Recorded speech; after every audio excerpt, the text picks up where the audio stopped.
नमस्कार, मैं हूं शुभी और आप देख रहे हैं न्यूज फॉर नेशन।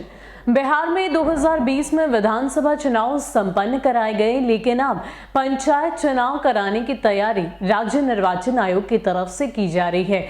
आपको बता दें कि इस कड़ी में आए दिन नए नए अपडेट दिए जा रहे हैं। राज्य निर्वाचन आयोग की तरफ से इस बात की भी जानकारी दी गई है कि पंचायत चुनाव त्रिस्तरीय होंगे और साथ ही साथ प्रमंडलवार तरीके से संपन्न कराए जाएंगे। इतना ही नहीं, पंचायत चुनाव को लेकर ये भी बताया गया कि पहली दफे बिहार में ईवीएम के जरिए पंचायत चुनाव कराए जाएंगे। इन सब के बीच प्रत्याशियों को लेकर भी कई सारी अपडेट सामने आई। ये भी बताया गया कि बूथ का जो निर्माण होगा वो किसी भी प्रत्याशी के घर से 100 मीटर के भीतर नहीं किया जाएगा। तो ये तो पूरी सूचना हमने आपको दी कि पंचायत चुनाव को लेकर क्या कुछ अपडेट है, क्या कुछ जानकारी है। लेकिन इन सब के बीच आखिर जो प्रत्याशी होते हैं, चाहे वो मुखिया हो, सरपंच हो, ये बनने में इतनी मारामारी क्यों रहती है? आखिर मुखिया को क्या कुछ फायदा मिलता है जब वो इस पद पर बैठ जाते हैं? तो ये पूरी जानकारी हम आपको देते हैं इस पूरी रिपोर्ट में। त्रिस्तरीय पंचायत चुनाव लड़ने वालों के बीच समाज सेवा रसूख के साथ निर्माण योजनाओं में कमीशन और सरकारी भत्ते का भी खूब आकर्षण है।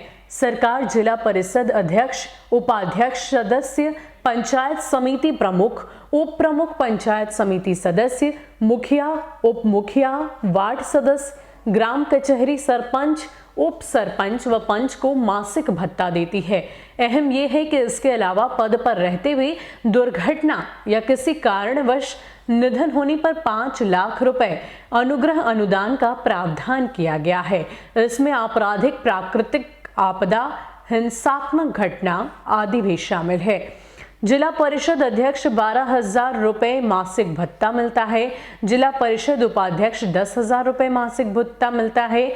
पंचायत समिति प्रमुख 10,000 रुपए, पंचायत समिति उप प्रमुख 5,000 रुपए, मुखिया को 2,500 रुपए, उप मुखिया को 1,200 रुपए, सरपंच को 2,500 रुपए, उप सरपंच को 1,200 रुपए, जिला परिषद सदस्य 2,500, पंचायत समिति सदस्य 1,000 रुपए, वार्ड सदस्य 500 रुपए, पंच को 500 रुपए, न्याय मित्र 7,000 रुपए, ग्राम पंचायत सचिव 6,000 रुपए।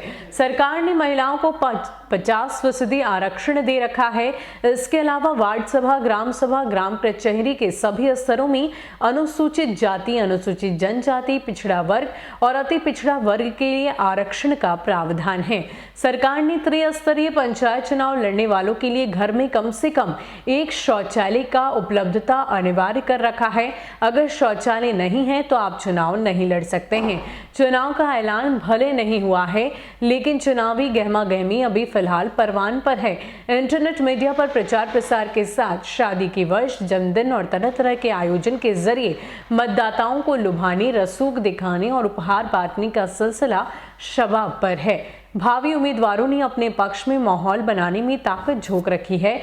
भावी नुमाइंदगी को लेकर एक और जातिगत, नजदीकी, बिरादरी और रिश्तेदारी जोड़कर मतदान समीकरण अपने पक्ष में करने की कोशिशें चल रही हैं, तो दूसरी ओर जो इस समीकरण में सेट हो रहे हैं या विपक्षी खेमे में शामिल हैं, उन्हें फर्जी मुकदमों में फंसाने से लेकर चरित्र हनन कराने तक के प्रयास किए जा रहे हैं। भले ही पंचायत चुनाव को लेकर अभी तिथि की घोषणा नहीं की गई हो, ऐलान नहीं किया गया हो, लेकिन अभी फिलहाल चुनावी गहमागहमी अपने परवान पर है।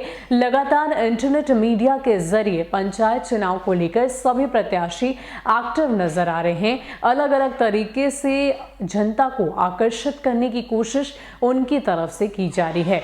बताते चले कि पंचायत चुनाव अप्रैल से लेकर मई महीने के बीच में कराए जाएंगे।